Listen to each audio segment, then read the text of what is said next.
Já imaginou se você não tivesse seu direito à liberdade de expressão respeitado? Se seus dados particulares fossem divulgados sem autorização? Ou se você tivesse sua navegação filtrada por causa de interesses comerciais? A liberdade de expressão, a privacidade e a neutralidade da rede são fundamentais para a internet. E esses são apenas alguns dos 10 princípios formulados pelo Comitê Gestor da Internet no Brasil. O CGI.br promove há mais de 20 anos a internet no país. Graças a ele, você tem constante inovação, segurança e diretrizes para o desenvolvimento da internet. Isso tudo é feito de forma colaborativa, transparente e democrática. O comitê é formado por representantes de todos os setores da sociedade. Assim, as decisões são tomadas por meio do diálogo, com a participação de todos os membros, até que um consenso seja alcançado. Por esses e outros fatores, o modelo brasileiro de governança se tornou referência no mundo todo. CGI.br, por uma internet cada vez melhor no Brasil.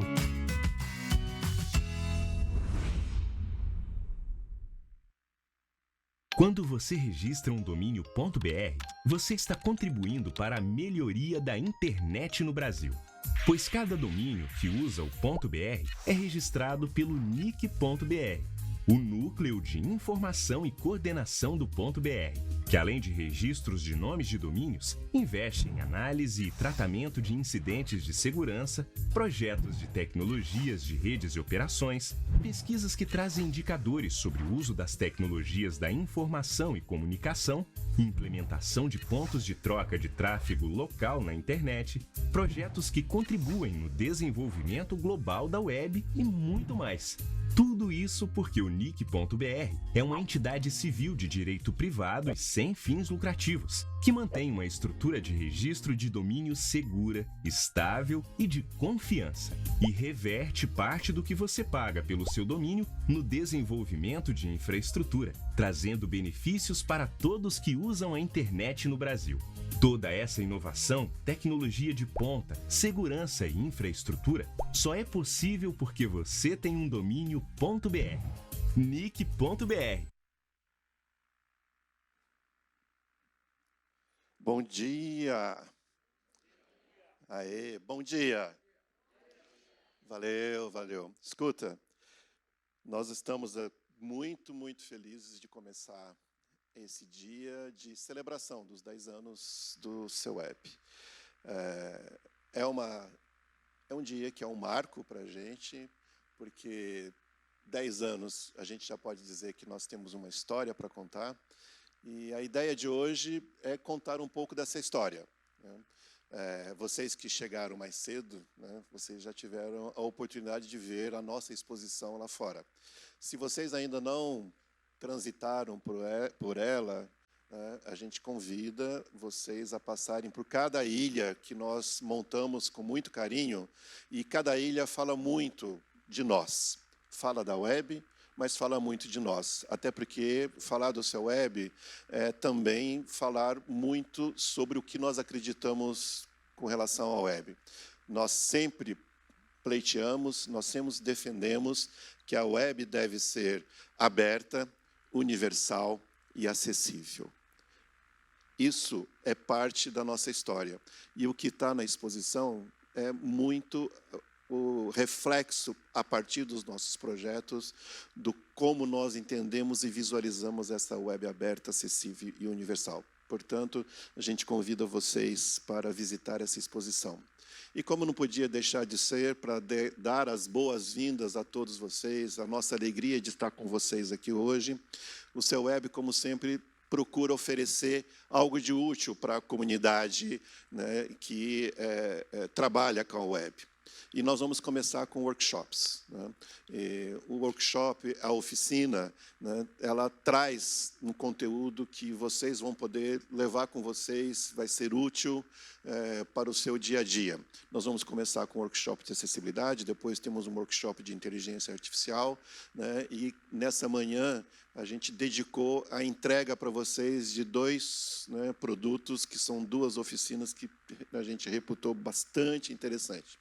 E na parte da tarde nós já temos aquelas atividades de conversa, de compartilhamento de conhecimento com alguns convidados, que convidamos vocês a permanecerem conosco para a parte da tarde também, até para chegar no final de um encerramento que a gente quer fazer com vocês um brinde, uma celebração, né, num coquetel que vai fechar tudo. Então, por favor, né, fiquem aqui com a gente, senão vocês não vão, né, nem ganhar um brinde de coquetel, né? E a gente quer brindar junto com vocês nesse dia. E eu quero destacar também a programação final, a última atividade, que é uma conversa muito aberta, uma conversa muito pessoal com alguns convidados sobre como a web impactou a vida dessas pessoas, né? Porque às vezes a gente não percebe, mas a web vem transformando a vida de todo mundo. A web vem transformando a sociedade, vem transformando também a nossa vida pessoal. O impacto dela é gigantesco. E aí nós trouxemos 3 pessoas, né, que a gente escolheu com muito carinho, essas 3 pessoas, para poder conversar com ela, e vocês vão fazer parte dessa conversa também. Portanto, sejam muito bem-vindos para o dia de hoje. E temos a satisfação de trazer para vocês essa oficina que começa agora, com uma pessoa que é simplesmente a melhor, a maior, a mais badalada referência no Brasil de inteligência artificial, né? Ele é famoso, né? Todo mundo, né, bate palma, fala uhul, né, quando ele já está, né, quando o nome dele é citado. Com muita alegria, nós temos aqui, então, o Reinaldo Ferraz, que é o nosso especialista em acessibilidade e é um dos líderes também do nosso trabalho no CEWeb e é gerente adjunto do CEWeb. Reinaldo, então, agora fiz a minha parte, é você. Legal, obrigado, Wagner. Bom dia, pessoal.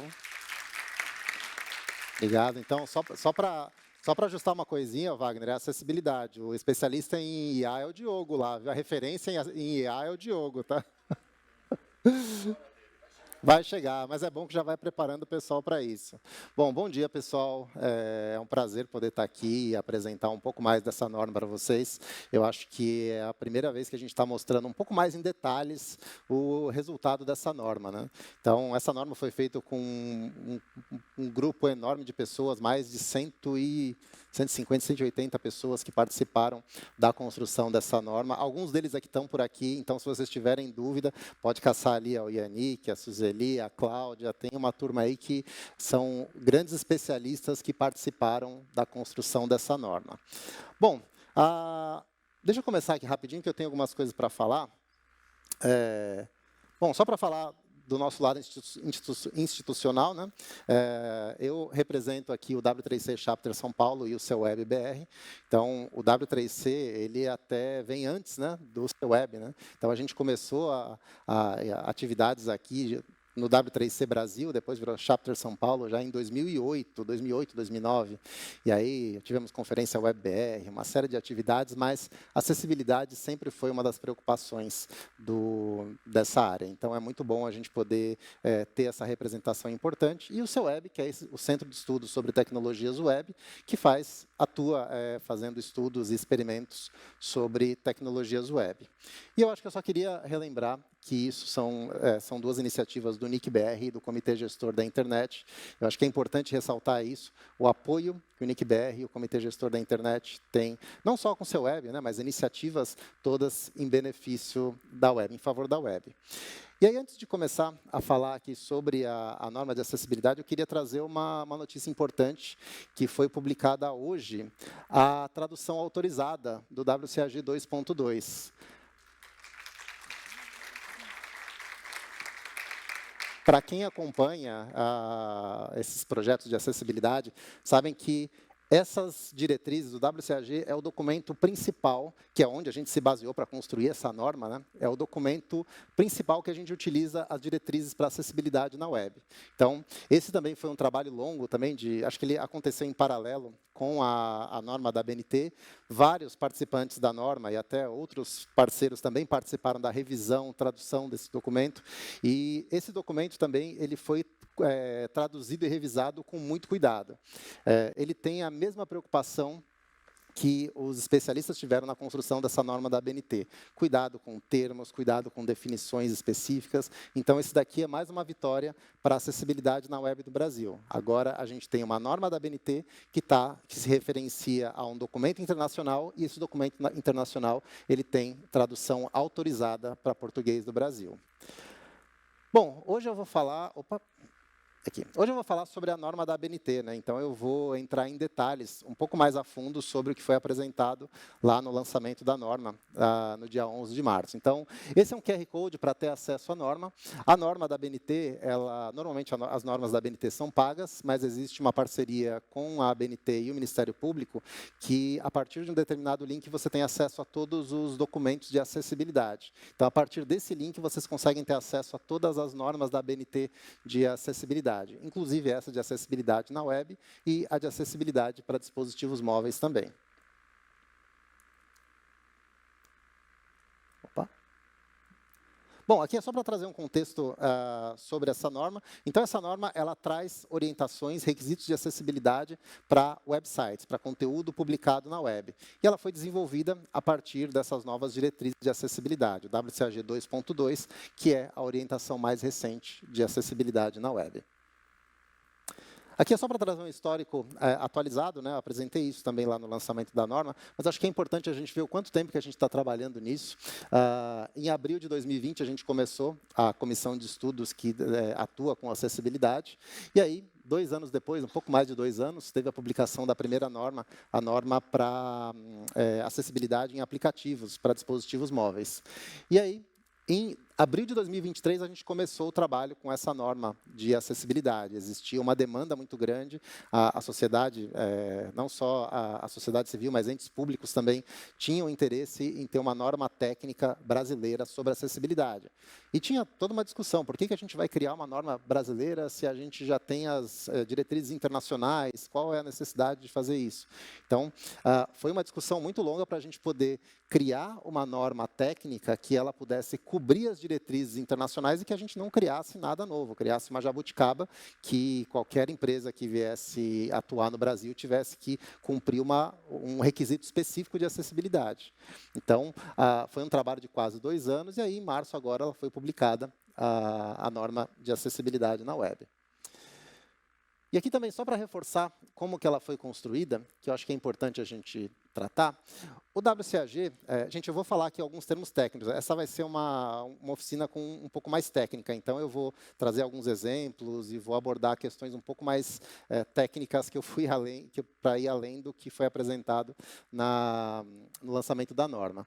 Então, as diretrizes de acessibilidade do conteúdo web, elas atuam em 3 níveis. O nível A, que é o requisito mínimo de acessibilidade para conformidade com o WCAG. O nível duplo-A, que é um nível um pouco mais amplo, um pouco mais exigente, que também beneficia o acesso de mais pessoas ao conteúdo. E o nível AAA, que é um nível mais robusto, que você tem um grau de dificuldade maior de implementação, mas você também beneficia um grupo maior de pessoas. Internacionalmente, o que é exigido? Normalmente, nos outros países, principalmente União Europeia, Estados Unidos e outros países, eles tratam a exigência do nível A e duplo A de conformidade. Em alguns casos, até se exigem alguns requisitos de nível AAA. Então, o que nós fizemos? Nessa norma da ABNT, todas as diretrizes do WCAG nível A e duplo A são chamados de requisitos. Os de nível AAA são chamados de recomendações. Então, se a gente quer estar em conformidade com os padrões internacionais, a gente vai seguir o nível A e duplo A. Se a gente quer ir além e quer acrescentar mais recursos de acessibilidade, a gente começa a trazer recomendações do nível AAA. Então, isso aqui é muito interessante, porque a gente começa a fazer isso baseado no que a própria LBI já aponta, que é a gente estar em conformidade com boas práticas e diretrizes internacionalmente adotadas. Então, quando a gente segue, se você já desenvolve um site, uma aplicação que segue esses itens até o nível AAA, então você já está em conformidade com essa norma.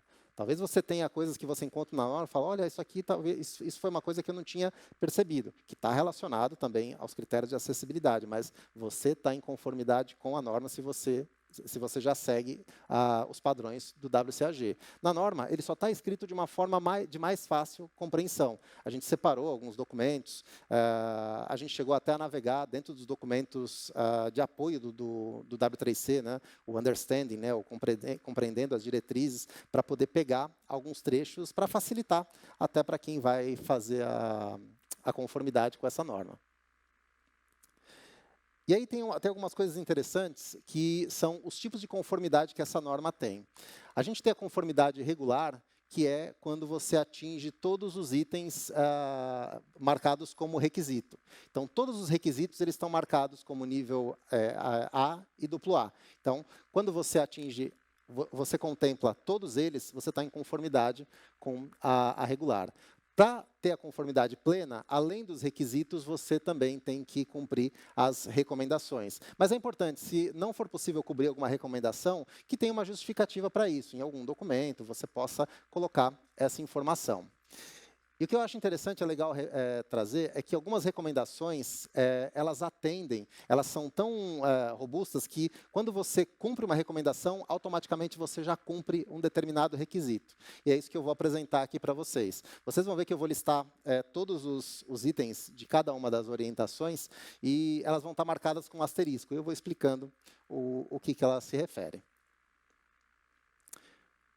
Então, é só para relembrar, essa norma ela tem 146 orientações divididas em 16 seções e subseções. Então, para ficar mais fácil até a orientação, para a gente se localizar como identificar esse conteúdo. Por exemplo, eu estou trabalhando com a hierarquia do site, eu estou desenvolvendo uma estrutura de navegação, então eu posso focar em cabeçalhos, eu tenho a área de links, de botões.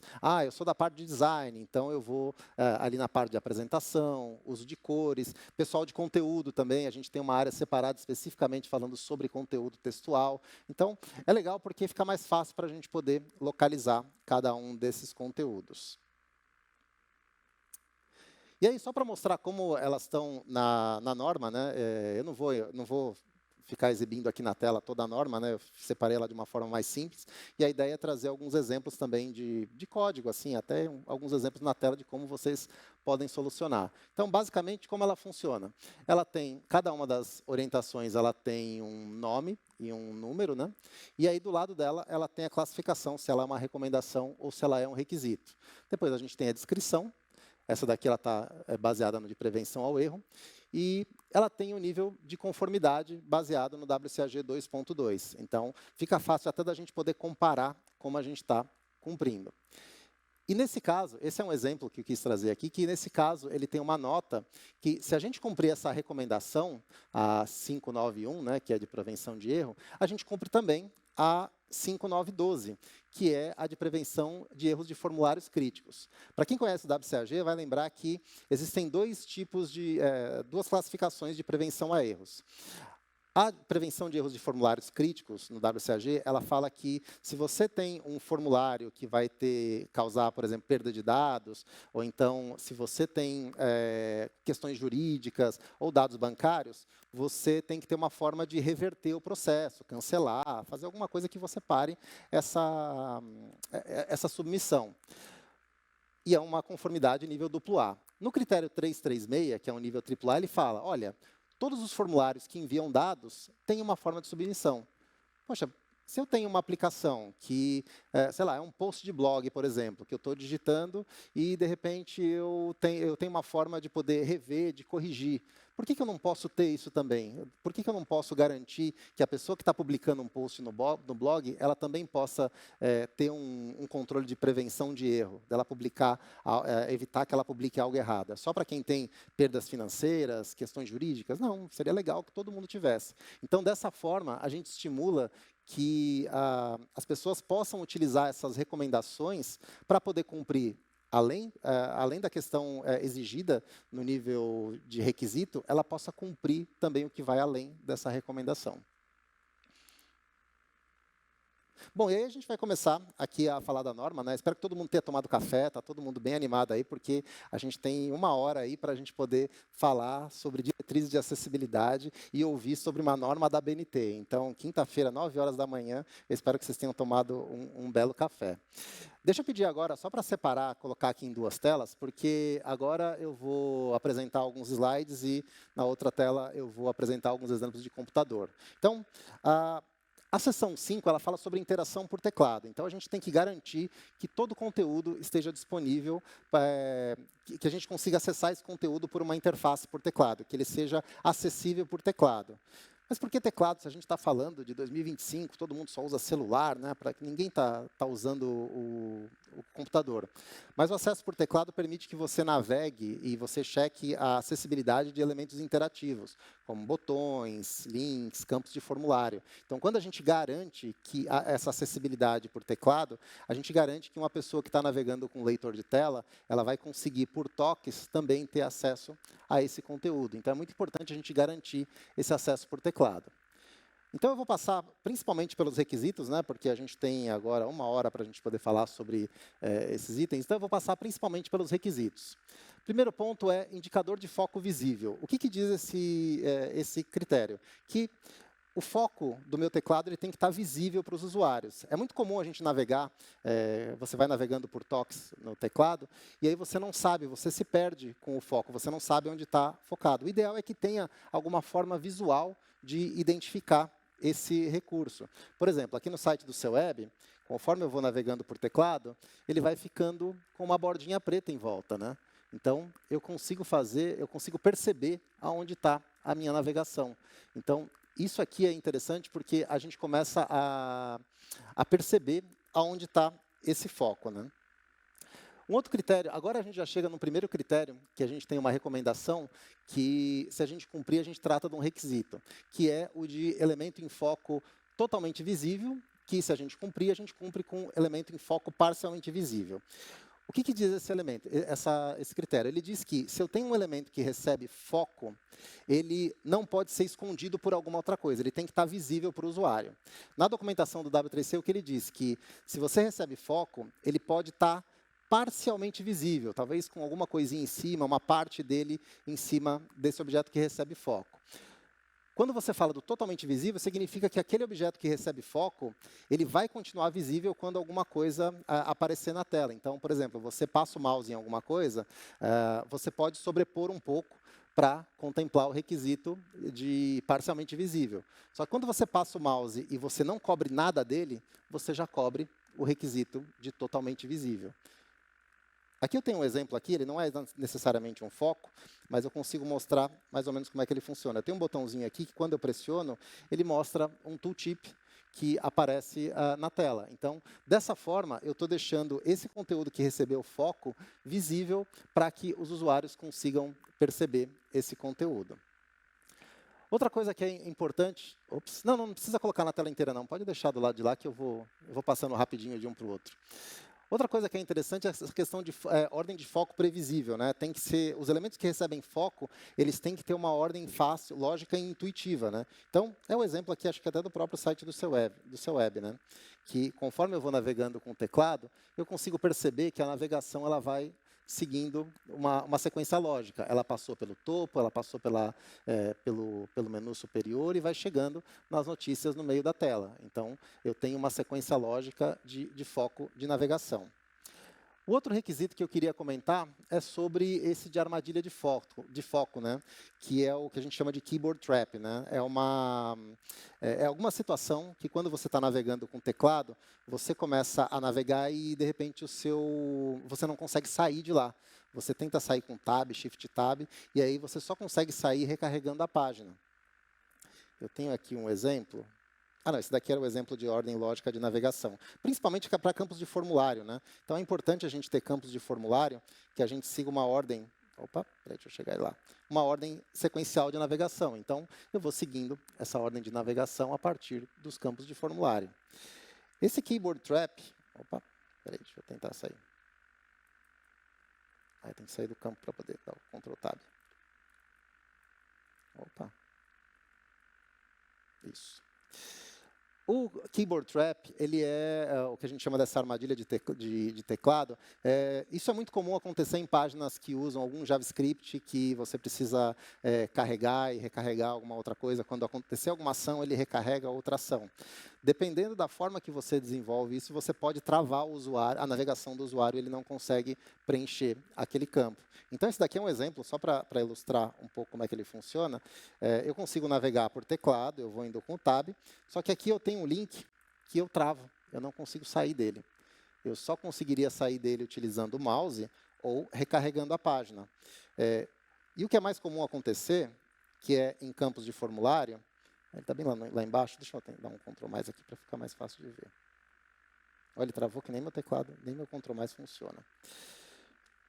Aqui, isso pode acontecer em campos de formulário, que acho que é o mais delicado. Você tem um campo de formulário para preencher o seu nome, quando você vai preencher o nome do meio, e aí você não consegue sair desse campo de formulário por algum problema de script. Então, a gente toma cuidado com esse tipo de recurso para evitar que os usuários eles fiquem presos durante a navegação. Aí a gente tem também um outro conteúdo, que é o de conteúdo adicional, né? Tem o conteúdo adicional persistente e o conteúdo adicional dispensável, né? Esses itens eles falam sobre conteúdo que aparece por passar o mouse. Então, quando você passa o mouse ou quando você faz o foco, igual aquele que eu mostrei, aquele tooltip, né? Mas isso quando é passar o mouse. Esse critério 517 de conteúdo adicional, ele diz que a gente não tem nenhum conteúdo que, quando passe o mouse ou recebe o foco, ele mostra um conteúdo adicional. Como, por exemplo, o atributo title do HTML, que quando você passa o mouse, ele exibe um conteúdo. Qual que é a problemática do uso desse recurso? Em dispositivos móveis, a gente não tem passar o mouse. Então, qualquer recurso que você utilize que dependa de passar o mouse ou fazer o foco para exibir algum conteúdo, ele pode causar problema para usuários que estão navegando com smartphones. Então, por isso que a gente colocou isso como uma recomendação.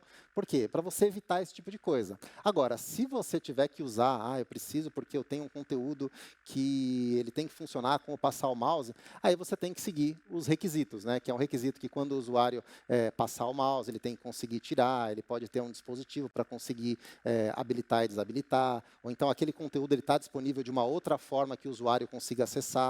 Por exemplo, é muito comum acontecer de você ter menus e submenus que você passa o mouse e aí você vai acessando os itens do submenu. E aí, quando você tira o mouse, ele sai.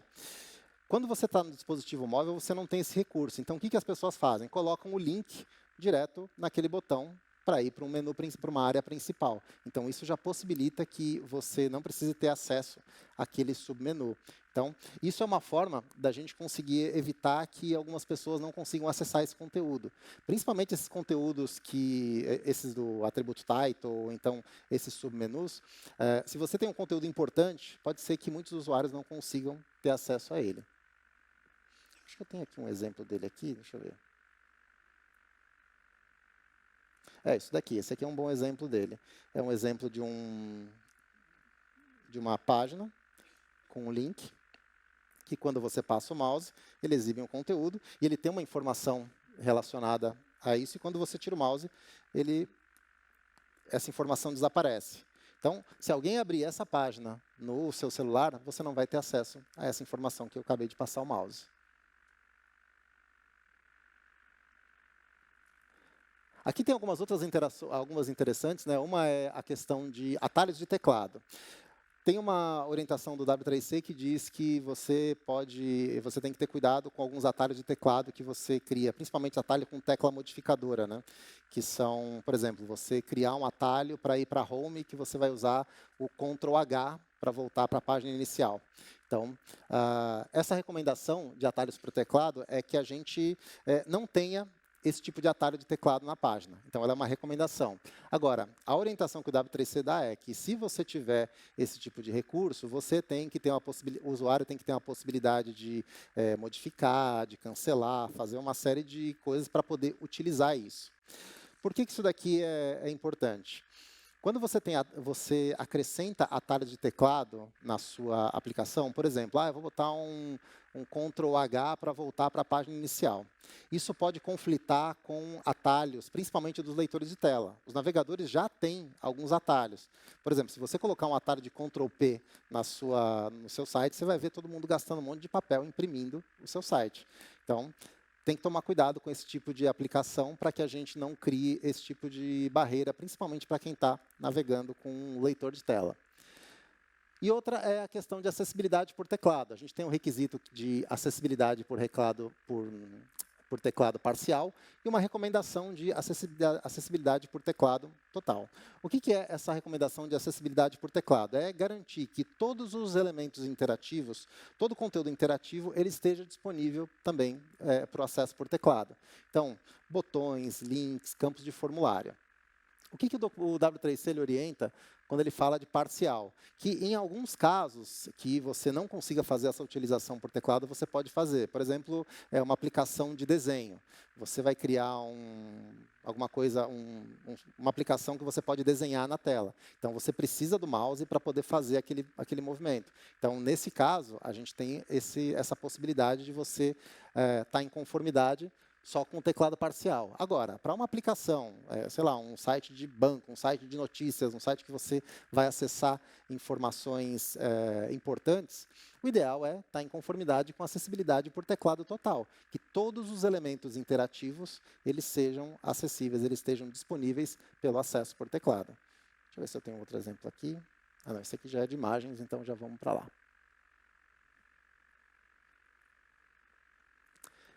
E aí a gente tem também sobre mecanismos de entrada simultâneos, né? Mas tem um ponto interessante, a gente vai entrar mais para frente, falar sobre isso, que é esse requisito de instruções para componentes customizados. O que são esses componentes customizados? Normalmente a gente cria componentes utilizando diversos elementos do HTML, e aí utiliza muito JavaScript, e aí a gente utiliza muito atributo de área para fazer ele funcionar. Então a gente precisa garantir que esses componentes customizados, principalmente alguns que são mais complexos, eles tenham algum tipo de instrução para o usuário, para que ele consiga compreender como utilizar. Então, pensar num componente customizado, um mapa com zoom, uma aplicação que tenha algum tipo de controle, um desenho específico, você tem uma forma de explicar para o seu usuário como ele vai utilizar esses componentes, né? Bom, aí a gente já começa a entrar na parte de imagens, né? A de imagens, ele está muito parecido com as orientações do WCAG. Imagens, elas são importantes porque a gente também transmite informações por imagens, né?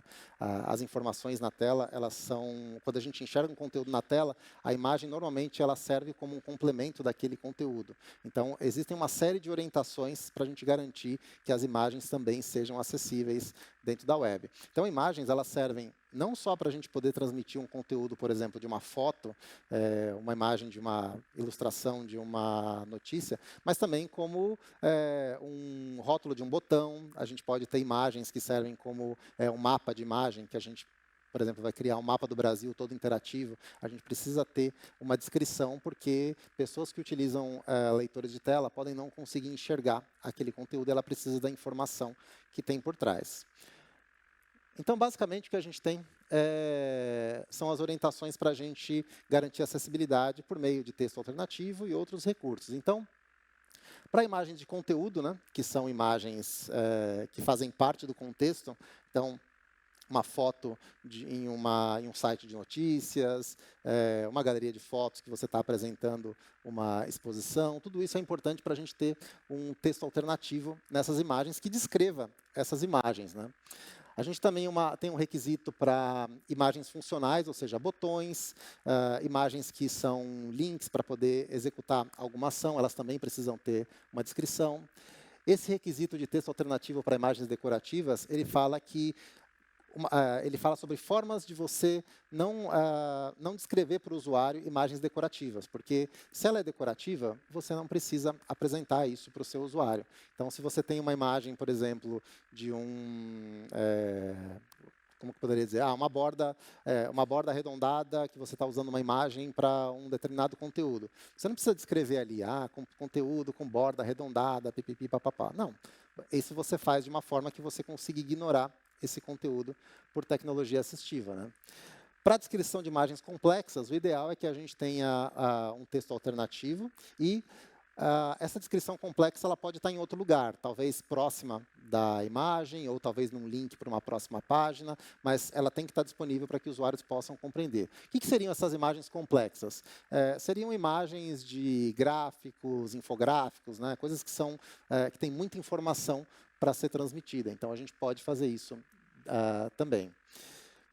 E a questão de imagens de texto, né? O ideal é que a gente não tenha imagens de texto, né? Que a gente evite fazer esse tipo de uso, porque essas imagens, se a gente não colocar um texto alternativo, elas ficam inacessíveis, mas se você for usar imagens de texto, você tenha um texto alternativo que descreva esse conteúdo. E também para mapas de imagem, né? Mapas de imagem, hoje se usa muito pouco isso, né? Mas antigamente a gente fazia mapas, né? Pega um mapa do Brasil e você tinha pontinho por pontinho para poder desenhar e criar um mapa que aquilo seria um link, né? Então, isso também precisa de um texto alternativo, cada um desses tópicos. Eu tenho aqui alguns exemplos interessantes que mostram principalmente da parte das imagens decorativas. Então, eu tenho um exemplo aqui de uma foto de um grupo de estudantes conversando conversando num caminho. Num caminho cheio de árvores. A forma que a gente vai descrever, isso vai depender do contexto do uso dessa imagem. Mas, basicamente, o que eu preciso é descrever o que está aparecendo nessa imagem. Quando eu falo, por exemplo, de ícones, eu tenho aqui, por exemplo, um ícone de uma impressora. Eu não preciso colocar ícone de uma impressora, né? Ícone de preto e branco de uma impressora. Não. A função desse ícone é imprimir. Então, esse é um botão que vai ser utilizado para imprimir, por exemplo, a agenda, ou mesmo o link de rede social, né? Eu não preciso colocar imagem do logo do Instagram, que é redondo, cheio de cores, pipipi. Não, é o logo do Instagram. Então, ele tem uma função e ele vai encaminhar para a rede social.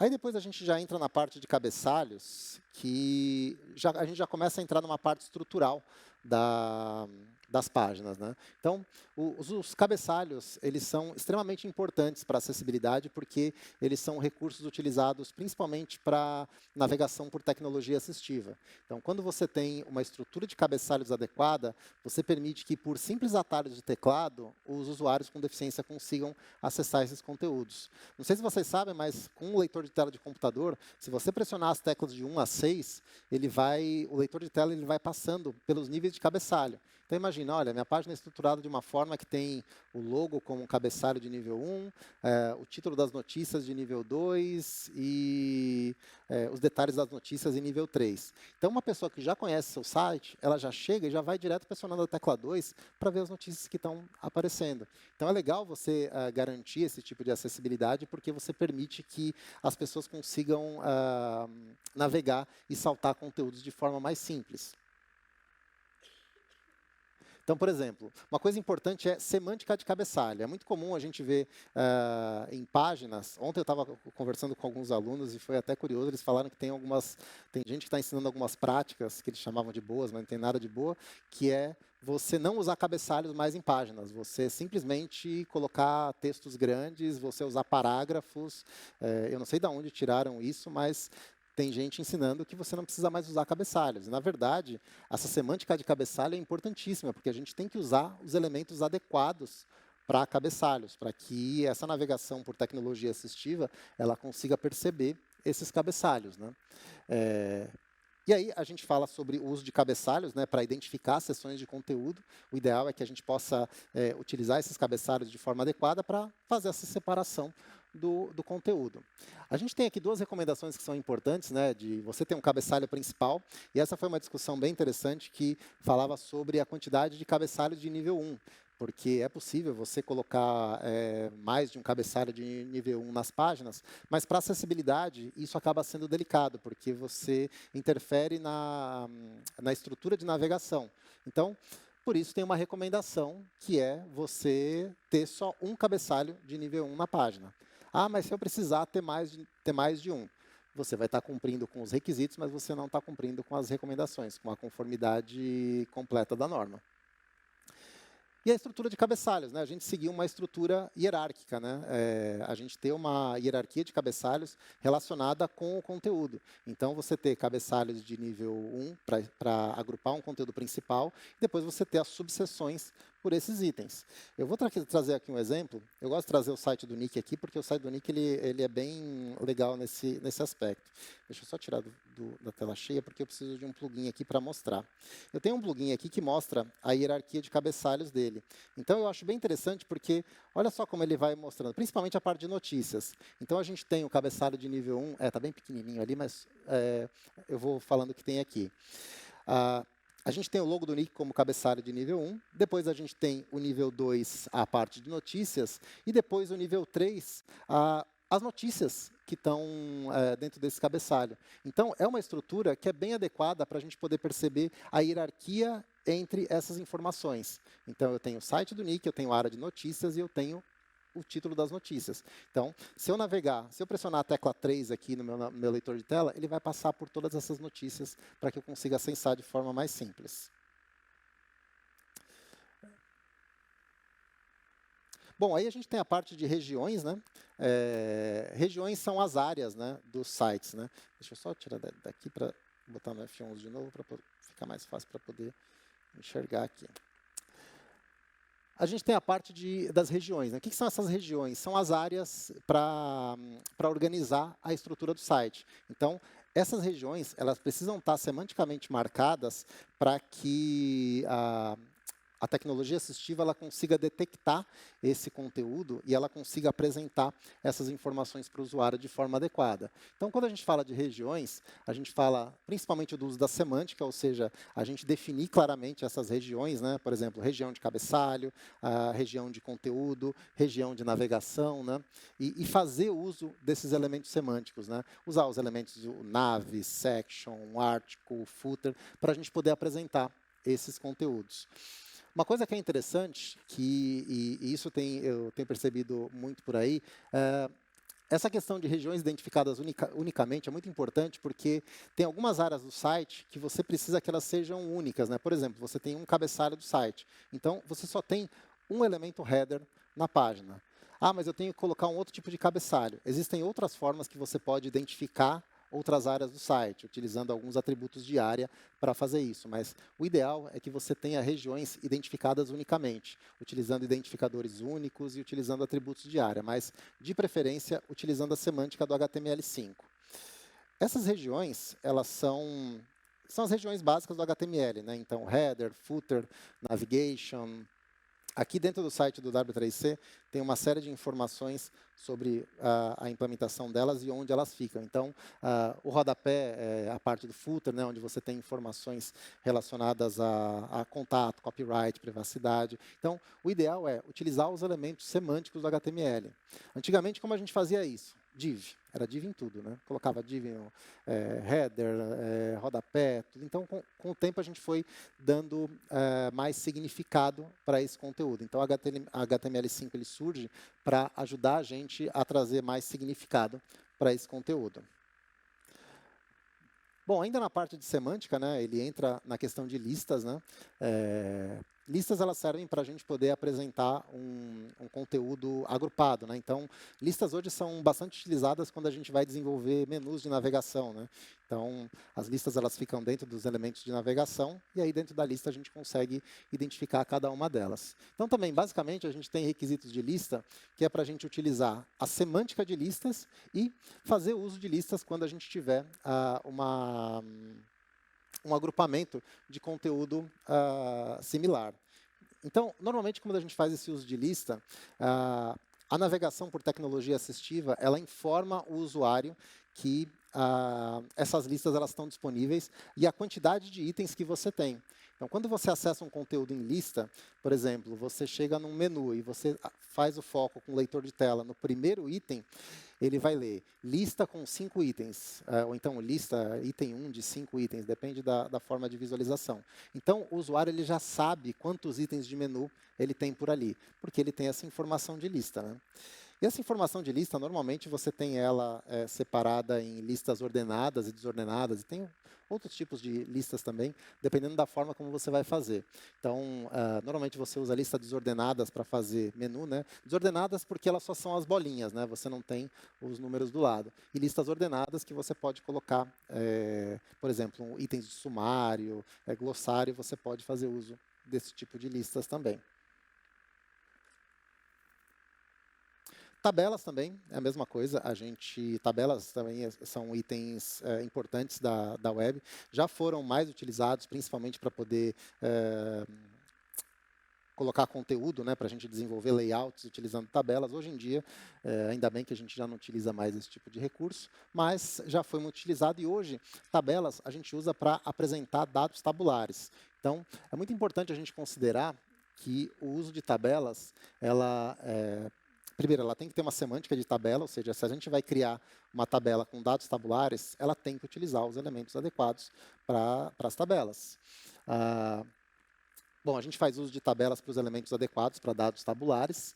E cabeçalho de tabela é a gente poder identificar cada um dos itens, né, de cabeçalho da tabela. Então, normalmente as nossas tabelas, como que a gente desenvolve elas? Eu tenho uma tabela de compras, né? Então, eu tenho em cima um cabeçalho escrito produtos, e aí a coluna com os produtos. Endereços, e a coluna com endereços. Então, ele diz que esses cabeçalhos, por exemplo, a parte de produtos, ela tem que estar marcada como um cabeçalho, ela tem que utilizar o seu elemento adequado, que é o elemento TH. E aí tem o título de tabela associado. O que é esse título de tabela associado? Ele é o elemento caption dentro da tabela. Esse elemento caption, ele serve... Deixa eu ver... não carregou o CSS? Ele tinha uma forma de visualização melhor aqui. O elemento caption, ele é uma tag que você coloca logo depois do elemento table. E ele permite que você coloque um título para essa tabela. Então, quando o usuário de leitor de tela ele chega no conteúdo da tabela, a primeira informação que ele vai ter vai ser o título da tabela. O que é muito comum acontecer, mas e se eu colocar um cabeçalho fora da tabela? Por exemplo, utilizar um H2 e depois colocar uma tabela. Se você não relacionar eles adequadamente, por exemplo, usando alguns atributos de área, a pessoa vai chegar no conteúdo da tabela e vai ter que voltar no cabeçalho para poder descobrir o que é. Então, se você utilizar esse tipo de recurso, utiliza atributos como o area labeled by, que relaciona esses campos na tela. Mas o ideal é poder fazer utilizando os elementos adequados para isso. Você tem um elemento caption que serve para isso, para a gente poder relacionar o título de tabela. Bom, links e navegação, a gente separou essa parte em dois blocos, né, a parte de navegação, uma de links e outra de botões, porque cada esses itens eles têm funções diferentes. Então, conforme a gente vai navegando por esses itens, a gente começa a perceber que eles têm algumas questões específicas que a gente precisa considerar quando a gente trata da acessibilidade. Então, os links permitem a navegação por página. Então, quando a gente vai desenvolver o link, é pensando num contexto de navegação. Então, mesma coisa, vocês vão perceber que em grande parte desses itens, dessas tabelas, vocês vão ter uma área relacionada à semântica. Semântica de link, semântica de tabela, semântica de elementos. Então, a gente sempre vai orientar para que se use a semântica adequada para cada um dos elementos. Se ele é um link, ele tem que fazer a semântica de link. E mesma questão de uso de links, né? Os links eles são utilizados para a gente considerar a navegação, utilizar links para navegar entre páginas e entre componentes.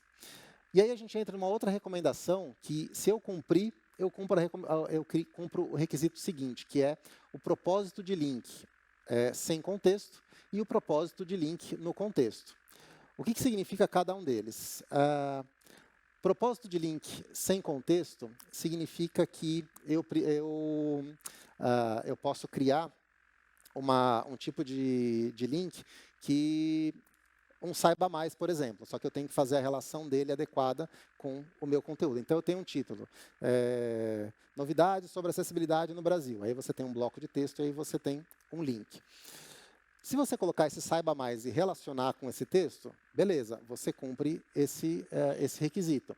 Agora, se você colocar o link, por exemplo, na notícia, no título da notícia, na informação, na informação do link, você já cobre esses dois. Você cobre a informação também em cima do contexto. Ou seja, a gente tem que ter acesso à informação por meio do conteúdo que está dentro do link. Então, se a gente conseguir acessar, se o usuário conseguir perceber aquele conteúdo por meio do texto que está dentro do link, a gente já consegue cumprir isso de forma mais clara e mais adequada. Eu tenho aqui até alguns exemplos aqui do propósito do link. Então, eu tenho aqui alguns exemplos. Então, um exemplo disso é você ter uma notícia que a área de jantar está sendo renovada e leia mais. Então, esse leia mais, ele acaba sendo, se a gente for navegar por teclado, a gente só vai ter informação de leia mais, leia mais. Aqui, eu já tenho o exemplo do link no próprio texto. Então, eu já consigo cumprir esse tipo de recurso de acessibilidade.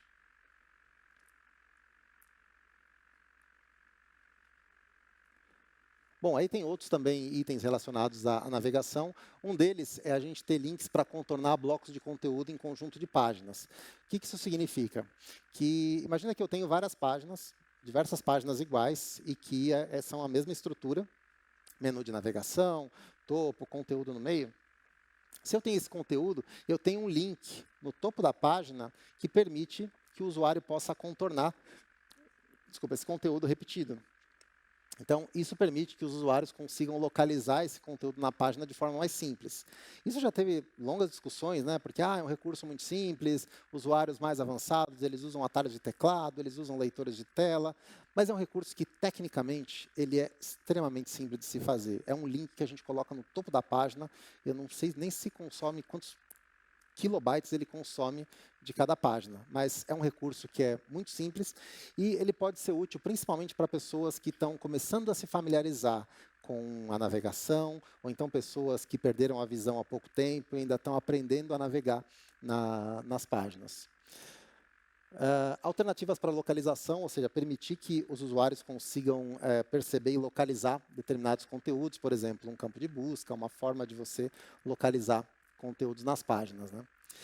E aí a gente tem a parte de navegação consistente e ajuda consistente. Isso, quando a gente fala de itens como esse, navegação consistente e ajuda consistente, a ideia é apresentar que esses mecanismos, eles tão repetidos, eles funcionam da mesma forma nesse conjunto de páginas.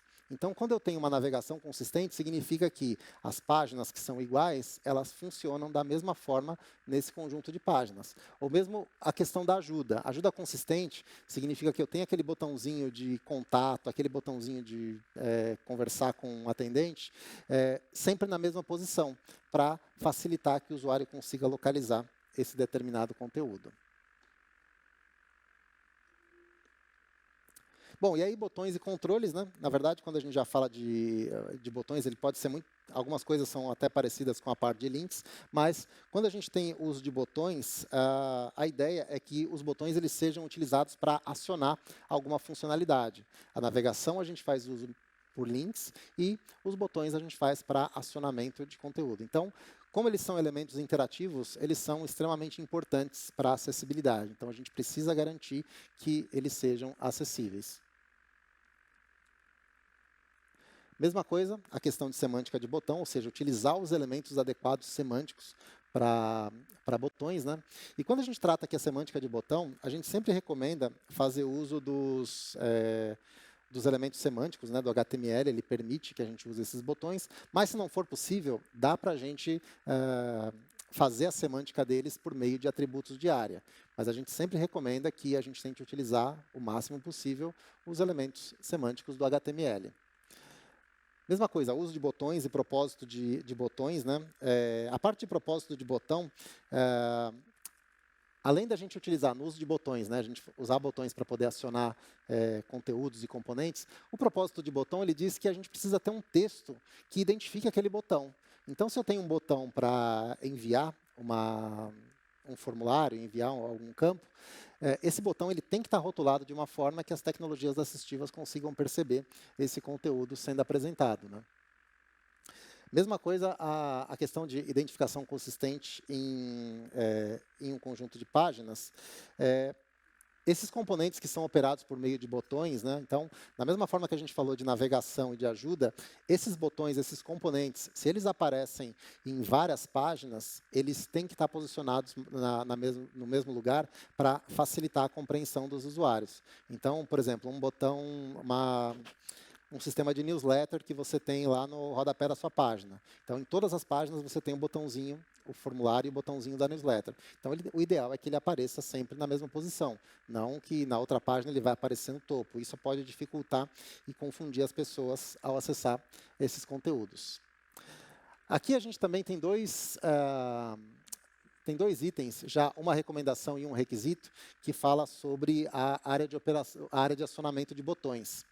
Essa parte da área de acionamento, ele diz que os botões eles têm que ter um tamanho mínimo para que o usuário consiga pressionar sem ele correr o risco de pressionar de forma equivocada. Então, o item aprimorado, ele diz que os botões, e quando eu digo assim, botões podem ser uma imagem que funciona como botão, ou mesmo botão do HTML, ele tem que ter pelo menos 44 por 44 pixels de altura e largura, para que ele possa cumprir esse requisito. A área de acionamento mínima diz que ele tem que ser de pelo menos 24 por 24 pixels, ou seja, uma diferença grande. Mas é interessante porque se a gente cumpre o requisito aprimorado para deixar botões maiores, para facilitar a operação do usuário, a gente cumpre também o requisito básico de acionamento. Então, a gente sempre tenta estimular que as pessoas foquem na recomendação que cubra esses dois critérios, porque a gente consegue garantir que mais pessoas vão ter acesso a esse material.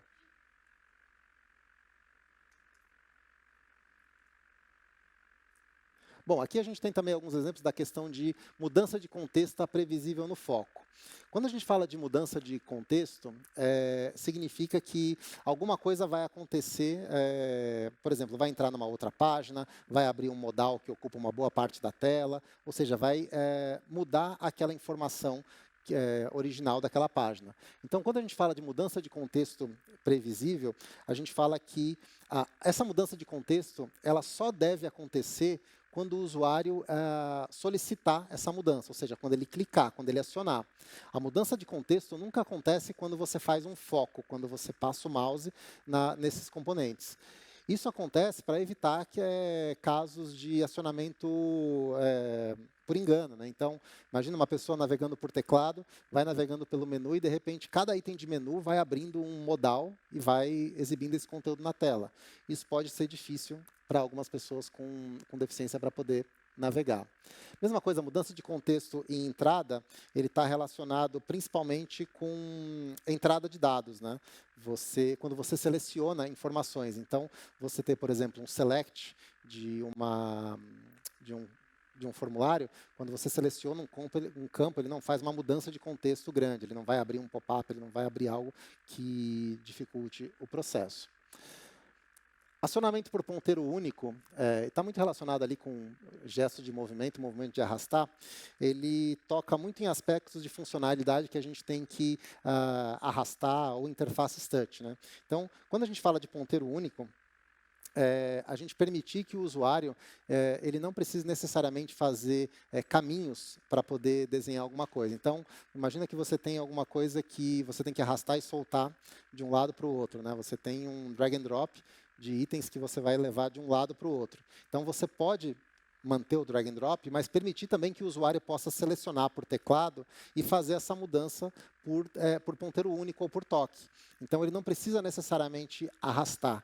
Ele pode permitir que o usuário consiga fazer isso de outra forma, que ele não dependa do uso de mouse ou de toques ou de desenhos específicos na tela. Quando a gente fala de acionamento por ponteiro único, tem também a questão da gente ter certos componentes, certas funcionalidades para evitar erros do usuário. Por exemplo, quando você pressiona algum botão em alguma página, em algum campo de formulário, normalmente ele é acionado quando você solta o dedo, quando você tira o mouse. Então, eu gosto de dar um exemplo assim de, por exemplo, quem nunca teve aquele e-mail cabeludo que você vai mandar para o chefe e tudo, e você está com ele pronto, você vai, pressiona o botão de enviar, aí você para, você dá uma olhadinha, dá uma lida, aí você tira o mouse, fala, não, deixa eu dar uma olhadinha se está tudo certo. Esse recurso só é possível porque o recurso de enviar, ele está no evento de tirar o dedo, tirar o mouse. Se ele tivesse quando eu pressionasse, aí já era, pressionou, ele já manda. Então, evitar esse tipo de recurso que ele é acionado simplesmente no primeiro toque, a gente chama de mouse down, né? Que é quando você toca e ele ativa. Por padrão, o HTML já traz tudo como o padrão de mouse up, que é você tirar o dedo.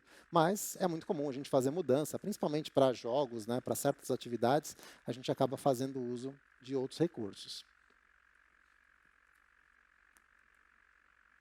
Bom, formulário e entrada de dados, né? Acho que tinha que ter um ponto específico para a gente poder falar sobre formulários, porque eu acho que formulário é a parte principal onde a gente mais recebe dados de forma voluntária do usuário. Então, a gente precisa garantir a acessibilidade deles, né?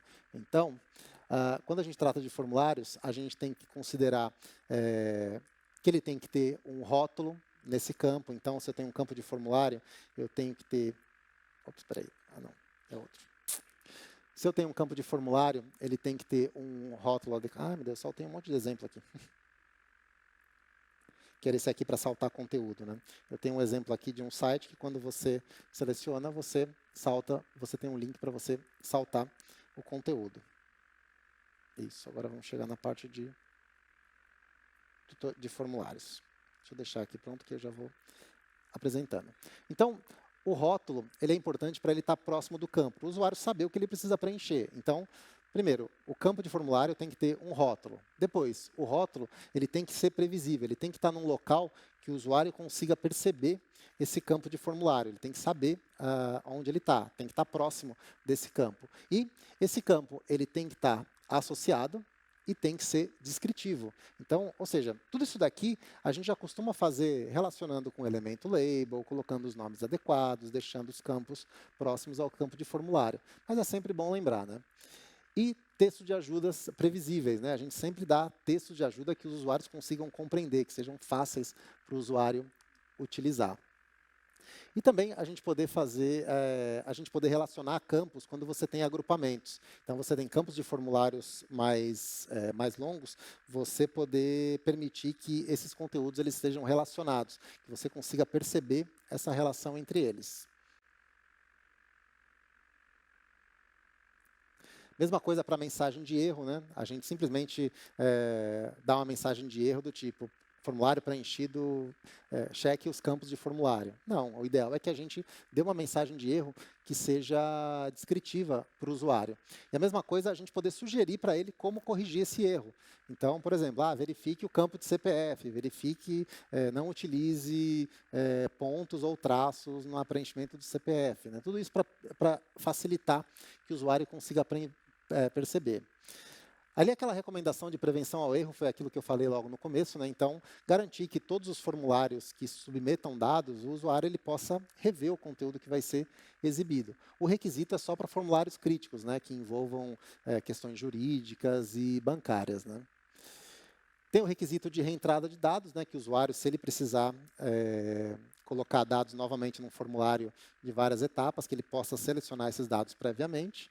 E de autenticação acessível, né? Existem alguns itens, alguns critérios para você poder permitir a autenticação acessível. Por exemplo, você não exigir testes cognitivos muito complexos que vão dificultar o acesso do usuário. Agora, chegando na parte de apresentação, que a gente já fala mais sobre referências visuais, né? Principalmente a parte de design. Então, na parte de apresentação, a gente tem também uma série de requisitos importantes para poder apresentar sobre a questão estética e sobre design da aplicação. Então, uma delas é a parte de características sensoriais, né? A gente não ter itens que exijam informações de características sensoriais, por exemplo, exigir que você tenha que clicar no botão no topo da página, clique no botão redondo, ou então, depois do sinal, pressione alguma coisa, né? Então, a gente evitar ter esse tipo de informação. Sobre a ordem de apresentação dos conteúdos, né? Essa ordem de apresentação, tem que aparecer de uma forma que ela preserve o significado, que a gente consiga compreender esse conteúdo que está sendo apresentado na página. Mesma coisa para ordem de exibição, né? A ordem de exibição ela está um pouco mais relacionada com orientação de exibição. A orientação de exibição está mais relacionada com a parte do design responsivo, que é, o design responsivo, né, o site se adaptar ao tamanho da tela, né, se você está usando no computador ou no celular, mas a orientação é que você não restringe a orientação a visualização a uma única orientação. Por exemplo, você deixar ele só deitado, só na horizontal ou só na vertical. Você permitir essa flexibilidade entre eles. Deixa eu ver que eu acho que eu tenho algum exemplo aqui. Das características sensoriais, por exemplo, evitar campos em vermelho. Campos em vermelhos são obrigatórios. Na figura, na parte esquerda, no lado esquerdo da figura, né, dos estudantes, né, clique na figura pequena. Então, evitar esse tipo de recurso. A parte de uso de cores, né, uso de cores para design é algo que é essencial, né? A gente usa cores todo dia no desenvolvimento de aplicações, então tem alguns recursos que a gente precisa ter um certo cuidado quando a gente trata de acessibilidade. Então, uma delas o mesmo requisito do W3C de uso de cores é a gente não utilizar somente cor para transmitir uma informação, né? E aí a gente tem a parte de contraste, né? O contraste mínimo e o contraste aprimorado. Então, o contraste mínimo, ele diz que o contraste entre o texto e o fundo, ele tem que ser de pelo menos 3:1. Já o contraste aprimorado, para textos em tamanho normal, ele tem que ser de 7:1, ou seja, é um contraste muito maior. Tem ferramentas que ajudam a fazer isso, a gente não precisa fazer conta nem nada, mas a gente precisa ter um contraste adequado, mas se a gente colocar um contraste de 7:1, a gente garante que um público muito maior consiga acessar. Principalmente quando a gente vai utilizar o celular na rua, com incidência de sol na tela do celular, a gente precisa ter um contraste adequado para isso. Bom, tem o contraste também de componentes, ou seja, os componentes como botões, eles também têm que ter uma taxa de contraste adequada, também de objetos gráficos e aquele foco visível que eu mostrei lá no começo, né, para navegar pelos itens, eles também têm que ter uma taxa mínima de contraste, senão as pessoas não vão perceber. Se eu colocar um cinzinha bem claro, talvez as pessoas não percebam essa taxa de contraste lá. Acho que eu tenho um exemplo aqui. Eu tenho um exemplo aqui. Eu sempre gosto de trazer esse site aqui porque ele mostra uma representação muito interessante sobre o uso de cores. Então, aqui é um site do ATG Tickets. Ele mostra aqui os assentos disponíveis, né, por cores e os valores. Só que você tem que ir num mapa de assentos, né, que é completamente difícil, você identificar essas cores para que você escolha o assento adequado. Então, como é que podia fazer aqui? Em vez de ter as cores, só as cores e os valores, eu podia ter ícones, né, referências, né, para esses valores, caso alguém não consiga enxergar cores, né? Então, pessoas daltônicas elas podem ter dificuldade para poder compreender esse tipo de mapa. Conteúdo textual, né? Então, claro, conteúdos que a gente implementa, textos que a gente publica na web, eles também dependem de acessibilidade. A gente tem algumas técnicas para acessibilidade, né? Esses recursos, então, a gente tem que pensar no espaçamento entre as linhas, espaçamento entre parágrafos, em letras e nas palavras. Então, eu não vou entrar em muitos detalhes aqui, mas o próprio W3C, ele já mostra algumas... Opa, aqui? Deixa eu ir lá para baixo, deixa eu ver se era aqui. Isso, na parte de espaçamento, a gente tem já uma série de informações que o próprio W3C, na sua documentação, ele já dá esse tamanho, né? E a gente consegue... e essas informações, elas estão também disponíveis aqui dentro da norma. Então, por exemplo, aqui quando a gente fala de espaçamento entre parágrafos, a gente conta aqui que todos os parágrafos eles têm que ter um espaçamento de pelo menos 2 vezes o tamanho da fonte. Ou então, os blocos de texto, na parte do espaçamento entre as letras, né? Esse espaçamento ele tem que ser pelo menos de 0,12 vezes o tamanho da fonte. Tudo isso baseado num documento de apoio do W3C. Então, a gente traz para a norma um conteúdo de apoio que a gente precisaria navegar dentro de outros documentos do W3C, a gente traz isso para dentro da norma. E todos esses detalhes eles estão dentro da norma técnica que a gente publicou. Mesma coisa, a gente tem requisitos para largura de blocos, redimensionamento de texto, semântica de texto especial. Então, dependendo do tipo de texto que a gente for utilizar, por exemplo, para abreviações, a gente tem que ter uma semântica adequada para poder marcar conteúdos abreviados. Então, a gente precisa marcar esse tipo de conteúdo também. Mas todas essas informações de detalhes técnicos, de conteúdo, como devem ser colocados esses textos, eles estão disponíveis detalhadamente dentro da norma. Eu não vou entrar em muitos detalhes aqui, principalmente porque ele tem muitas recomendações por aqui. E aí agora a parte de codificação e marcação semântica, que é mais focada na parte já de desenvolvimento da aplicação, né? Então, por mais que a gente já falou de marcação, que também tem muito a ver com codificação e semântica, mas tem muita coisa específica que a gente precisa considerar nessas marcações. Então, por exemplo, o título da página, ele tem que ser descritivo para o usuário, a gente tem que declarar o idioma da página em cada documento HTML. Mesma coisa o idioma das partes. Se eu tenho um texto, uma página que está em português e tem um trecho em inglês, ela precisa ser descrita, a gente precisa descrever esse idioma também. Mesma coisa se eu tenho um iframe, eu tenho que ter um título nele. Não bloquear o zoom do usuário, né? Então, em alguns casos, você tenta usar um site, navegar num site, você não consegue fazer nenhum movimento de pinça nele. Então, evitar esse tipo de bloqueio do zoom e garantir uma ordem de leitura correta para o usuário. Aqui tem alguns pontos que eu queria trazer. Acho que tem a parte de nome acessível, que acho que é importante a gente trazer aqui. O nome acessível, normalmente, são os nomes que aparecem para a gente poder identificar aquele elemento. Por exemplo, um botão com o nome enviar. Então, a gente tem um nome acessível para a gente poder identificar esse botão.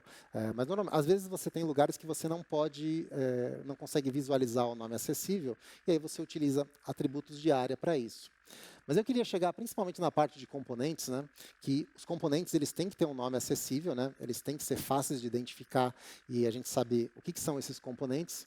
E principalmente quando a gente fala de componentes customizados, quando a gente não usa elementos nativos do HTML. Então, quando a gente usa, por exemplo, um elemento div e a gente cria uma aplicação em cima dele, aí usa vários elementos de área, atributos de área para poder nomear, então eu tenho que garantir que a semântica dele ela seja percebida e que todos os estados, propriedades e valores, eles estejam disponíveis. Agora, se eu utilizo elementos nativos, que é aquela recomendação com final 11, eu já não preciso colocar boa parte desses atributos, porque ele, de forma nativa, ele já assume a sua descrição adequada. Então, a gente consegue perceber ele de forma mais simples. Então, por isso que a gente sempre recomenda nessa norma. Se possível, utilize os elementos nativos do HTML. Para conteúdo multimídia, né, de áudio e vídeo, acho que as recomendações também são muito próximas com o que o W3C ele traz, né, que é a gente ter legendas para vídeo, audiodescrição, transcrição para conteúdo em áudio. Então, basicamente, ele segue as mesmas orientações do WCAG. A gente garantir, por exemplo, que o áudio ele possa ser controlado, que a gente tenha legendas para conteúdo ao vivo. Então, são coisas que a gente já está, acho que, familiarizado com o WCAG, mas é importante considerar que a gente tem que considerar também a acessibilidade para conteúdo audiovisual. E para conteúdo de animação, né, principalmente para coisas que se movem na tela, né, carrosséis ou então animações que tem na tela, a gente tem que ter alguns cuidados de acessibilidade também. Então, uma delas é a gente poder controlar a animação. Então, imagina que você tem um carrossel passando ali na tela, você tem um botãozinho que você possa pausar aquele carrossel. Isso possibilita que as pessoas que estão tentando ler, e às vezes elas tenham dificuldade de prestar atenção com algo em movimento, elas consigam pausar aquilo para facilitar a leitura, né? E a questão de flash intermitente e flash limitado. O que é esse flash? O item que fala sobre flash é aquele de piscar 3 vezes no intervalo de 1 segundo. Então, você não tem conteúdo que pisca mais de 3 vezes no intervalo de 1 segundo. Esse flash intermitente limitado, ele tem uma série de requisitos de luminescência, de tamanho de tela, que é muito mais fácil a gente seguir a recomendação que diz, olha, não tenha conteúdo que pisque mais de 3 vezes no intervalo de 1 segundo. Porque se você tiver que fazer conta desse flash limitado, acho que você vai perder muito tempo, é mais fácil não ter conteúdo que pisca. Inclusive, acho que tem um caso aqui que eu queria trazer de um exemplo, que é eu sempre gosto de trazer essa história, que é a questão de fotossensibilidade, né? As pessoas, existem casos de pessoas que tiveram complicações, já passaram mal assistindo um desenho do Pokémon uma vez. Isso foi, acho que no final dos anos 90, né? Um episódio do Pokémon estava passando na TV e o Pikachu ele estava vibrando, ele lançou o choque do trovão numa frequência assim muito forte e as crianças começaram a passar mal na frente da televisão. Foram centenas de crianças hospitalizadas com desmaios, passando mal. E agora imagina isso no nosso cenário da web. A gente deitado na cama antes de dormir, segurando o celular, assistindo um filme com tudo escuro em volta. Se você começa a ter um conteúdo que pisca muito forte, você pode ter um certo desconforto e passar mal. Então, evitar esse tipo de técnica. Bom, e relacionado a tempo, né? Principalmente coisas que dependem de um certo tempo do usuário para serem executadas. Então, basicamente, a gente tem ali limite de tempo e limite de tempo ajustável. Então, o que diz essa recomendação? Que se você tem algo que exige tempo do usuário, por exemplo, vai comprar uma passagem aérea e você tem que fazer isso em 5 minutos, que você tenha um tempo que você possa ajustar. Então, você pode dar mais tempo para o usuário fazer. Ou então, aquela recomendação de limite de tempo você não tem limite de tempo. Claro, em alguns casos você precisa, né? Esse caso das passagens é isso. Se você deixar uma página aberta num site de uma companhia aérea, ela não vai vender aquele assento porque você não atualizou. Mas, se você puder, não tenha limite de tempo nas suas aplicações, né?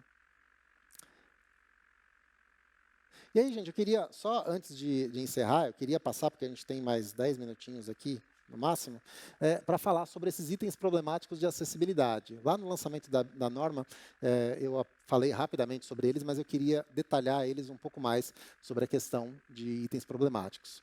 O primeiro deles é o CAPTCHA, né, que é aquele desafio que a gente tem de imagens.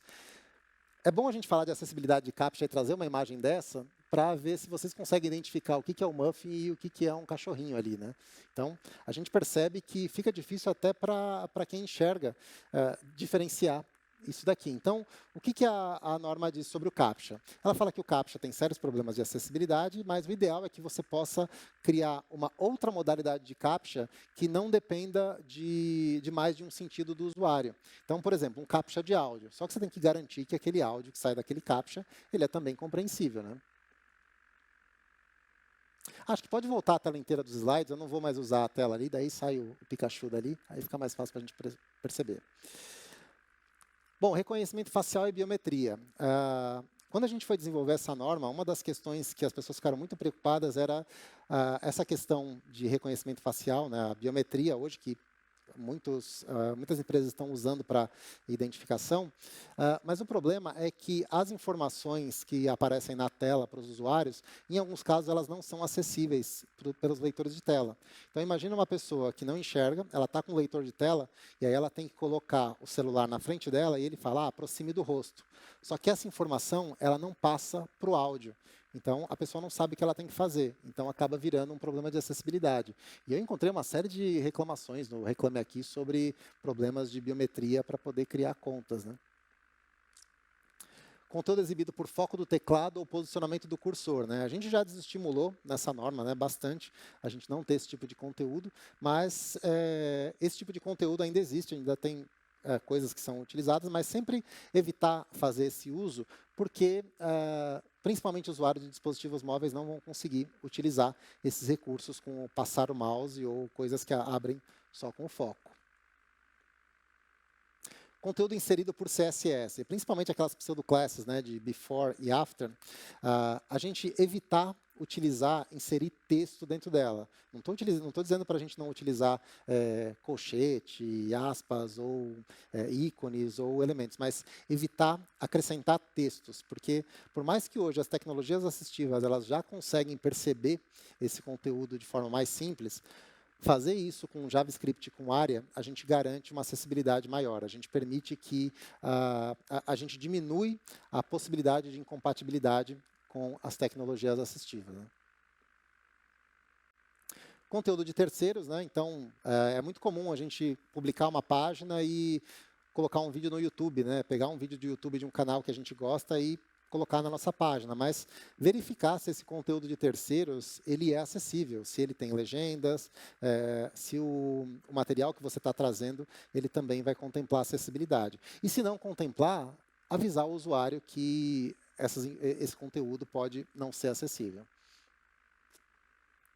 Componentes customizados, né? A gente também falou bastante, né, para focar em elementos nativos do HTML. Né? Eu sei que hoje a gente tem bibliotecas e componentes já cheio de divs e área, mas, se possível, utilizar os elementos semânticos do HTML na página. Então, sempre que possível, privilegiar o acesso, o uso dessas técnicas em vez de componentes específicos.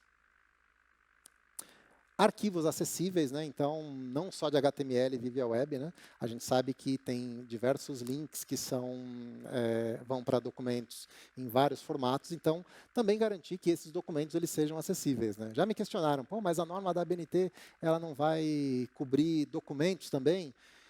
Isso seria o caso da gente também discutir para uma nova norma para poder tratar documentos acessíveis, né? Porque também tem uma infinidade de tipos de documentos que podem ser utilizados. Mas existem também, na internet a gente encontra vários documentos de boas práticas de uso desse material.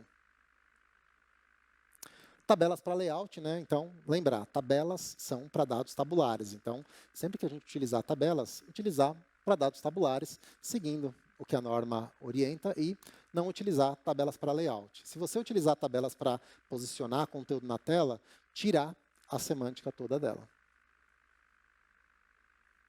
E marcação conforme a especificação. Na documentação do WCAG 2.2, ele não obriga mais, você não tem erros de markup, de você passar na ferramenta de verificação automática do W3C.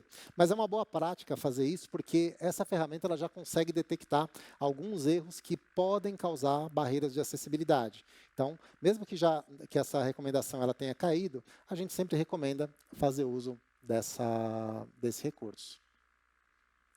E a última parte dessa norma, né, que eu acho que é uma baita de uma ferramenta para a gente contemplar a acessibilidade, que é um checklist com todos os itens que estão dentro dessa norma. Então, esse checklist ele pode ser impresso, ele pode ser utilizado para você verificar a conformidade de cada uma das páginas utilizando essas tabelas. Então, esse checklist ele tem o nome da tabela, o nome da orientação, ele tem a descrição, ele classifica se é um requisito ou se é uma recomendação, ele coloca do lado os níveis de conformidade do W3C, e aí você pode marcar se você está em conformidade ou não. Então, é um recurso bem útil para a gente poder garantir a acessibilidade.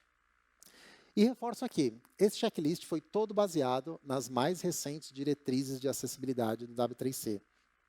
Essas que foram publicadas hoje, essa tradução, é a tradução dessa nova documentação. Então, o que a gente está fazendo aqui é usar o que tem de mais recente em acessibilidade digital para garantir a acessibilidade nas aplicações.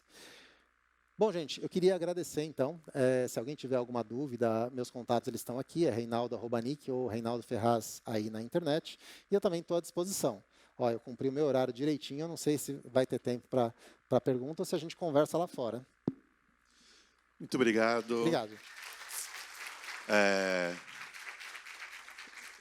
O Reinaldo tem uma grande virtude. Ele produz 95 slides e consegue falar em 40 minutos, em 30 minutos. É impressionante essa virtude dele. Quero agradecer demais o Reinaldo. Né? Falei para vocês, a gente ofereceu aqui o nosso especialista, o nosso muso, né, da acessibilidade. Então, é uma alegria ter isso com vocês. Queria avisar o seguinte. Primeiro, se alguém necessita de visitar a exposição com audiodescrição, né, tem um time do CELWeb que está disponível para isso, é só chegar na recepção e falar que precisa de visitar, apoio na visita à exposição com audiodescrição. Tá? E quero também aqui manifestar o meu profundo agradecimento pelos parceiros que trabalharam junto conosco na construção dessa norma. né, o pessoal do MWPT, o pessoal do Acesso para Todos e todo um time, né, de dezenas de pessoas, de especialistas que ajudaram. Mais do que isso, todo esse time vai continuar no nosso processo de incrementar a adoção da acessibilidade no Brasil. O próximo passo que a gente tem que lidar, e é um passo super importante, é o decreto presidencial de regulamentação dessa norma da BNT. É isso que a gente vai fazer ao longo do ano de 2025, fazer que esse decreto seja publicado e aí, então, fazer todo um processo de capacitação, de formação, de produção de material, de orientação para a adoção dessa norma. Para isso, a gente tem contado com esse time todo, que a gente agradece de coração essa participação. Mais uma vez, convido vocês para visitarem a exposição, aproveitar agora o horário de intervalo para poder caminhar ali para a exposição e conhecer, né, as ilhas de atuação que a gente está fazendo. E às 11 horas a gente volta aqui para a próxima oficina de hoje de manhã. Muito obrigado, gente. Reinaldo, mais uma vez, muito obrigado também por todo o esforço de preparar esse workshop. Valeu, gente. Até a próxima.